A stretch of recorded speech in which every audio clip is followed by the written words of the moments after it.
First cat के programme में, cat का प्रोग्राम मतलब कोर्स असेसमेंट टेस्ट, और इस कोर्स असेसमेंट टेस्ट के अंतर्गत आपने ये देखा कि पिछले 1.5 महीने से हम सब का लगातार जो एक ताल्लुकात जो बने हुए थे पढ़ने और पढ़ाने का, तो इस दौरान हमने क्या पढ़ाया और आपने कितना समझा, इन सारी बातों के बारे में ही जो है आज का ये कैट कार्यक्रम का आयोजन किया गया था। और ये पहला है संजीवनी द लाइफलाइन।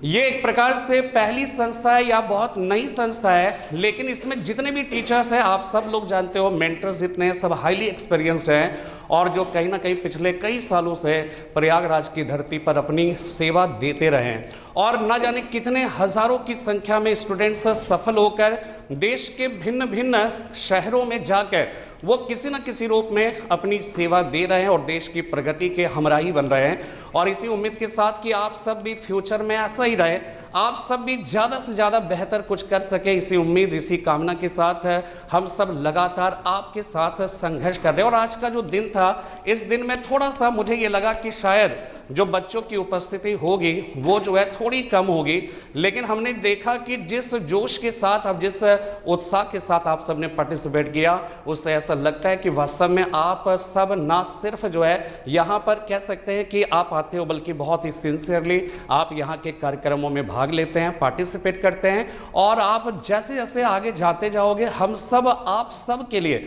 जितने भी यहाँ पे टीचर्स खड़े हैं, मेंटर्स खड़े हैं, वो सब के सब हाईली डेडिकेटेड हैं, ठीक है। और हम सब ने प्रयागराज की धरती पर, आप ऐसे समझिए तो आप इस बात को समझ जाइए कि ऐसा मतलब हो सकता था कि हम बहुत ज़्यादा पुराने टीचर्स को भी अपने साथ जोड़ सकते थे। हम सुनील द्विवेदी सर ने, हम लोगों ने इतने सालों से इलाहाबाद की धरती पर अपनी सेवा दी है कि हम लोग जिसे चाहते उन्हें लेकर आ सकते थे, लेकिन हमने अजीम सर, आशीष पांडे सर जी को इस वजह से चुना कि ये लोग एक्सपीरियंस्ड हैं, ठीक है, कम और ज़्यादा हो सकता है, लेकिन ये बहुत ही डेडिकेटेड, बहुत ही एक्टिव, हम लोग केवल और केवल ये सारे जो कार्यक्रम हो पा रहे हैं ये सिर्फ इसलिए संभव हो पा रहे हैं क्योंकि हम सबका अनुभव प्लस इन सबका जोश मिलकर जो है जोश दोगुना कर दिया। हाउ इज द जोश, हाउ इज द जोश, हाउ इज द जोश।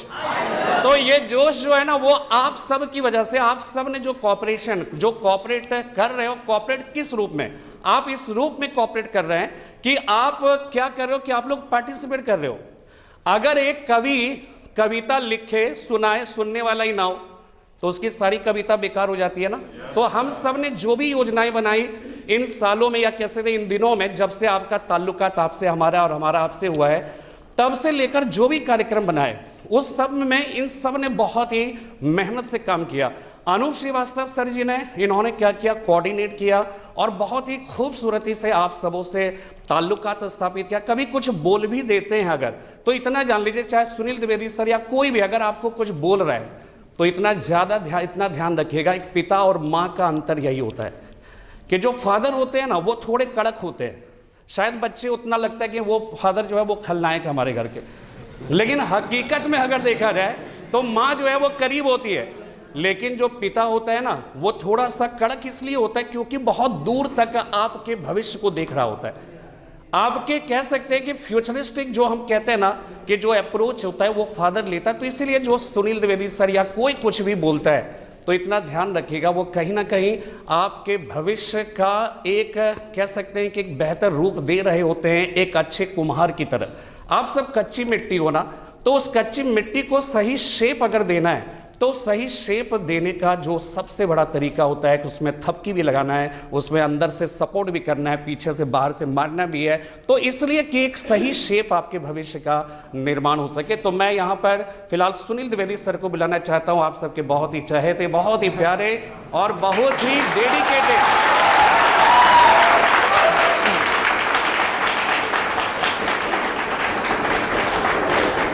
मैं अपना अनुभव बताना चाहता हूं और ये कोई अतिशयोक्ति बात नहीं है। मैं दस्तक चला रहा था और हम सब जो है कह सकते हैं कि अच्छे थे अपनी जगह पे, और सुनील द्विवेदी सर भी चला रहे थे। मेरा आप पूछोगे कवि सर कि आप इतने पुराने टीचर से जुड़ने का क्या मकसद था?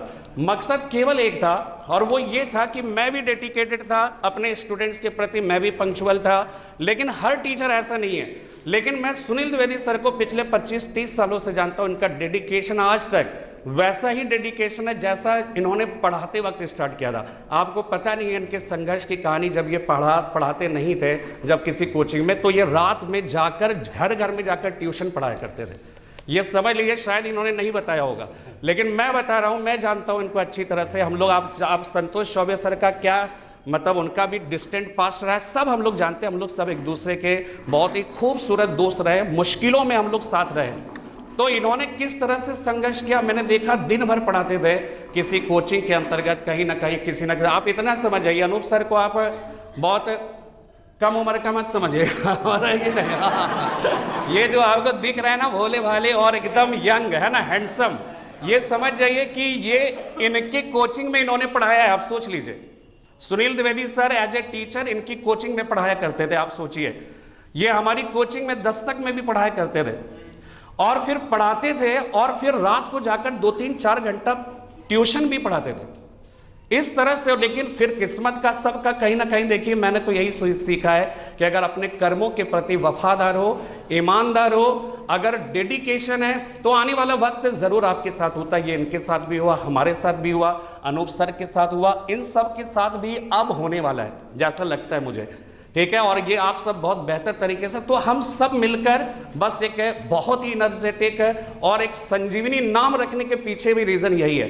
कि जो एक मुरझाया हुआ सा जो चेहरा, जो निराश, जो हताश, जो कह सकते हैं परेशान, जो बदहाल, जो बेहाल है ना, ये सब जो दिखते हैं ना, उनको एक वास्तव में हम सब एक ताजगी भरा एक वातावरण हम लोग देने की कोशिश कर रहे हैं। और आप सब के अंदर ऑनलाइन क्या, मैं ऑफलाइन में, हम सब जो है एक बेहतर फिर से अपना पुराना युग वापस लाएंगे। और ये ध्यान रखिएगा, ऑफलाइन का कोई विकल्प नहीं। आप ऑनलाइन में चले जाइए, लेकिन आप इस तरह का जो इंटरेक्शंस करते हो, इस तरह का जो टेस्ट वगैरह देते हैं ऑफलाइन मोड पे, आप समझ सकते हो कि इसका वातावरण क्या रहता है। और आने वाला वक्त निश्चित रूप से जो है हम सब का होगा, आपका होगा। हम सब कहीं ना कहीं आपकी वजह से, आप हमारी वजह से नहीं है, हम आपकी वजह से।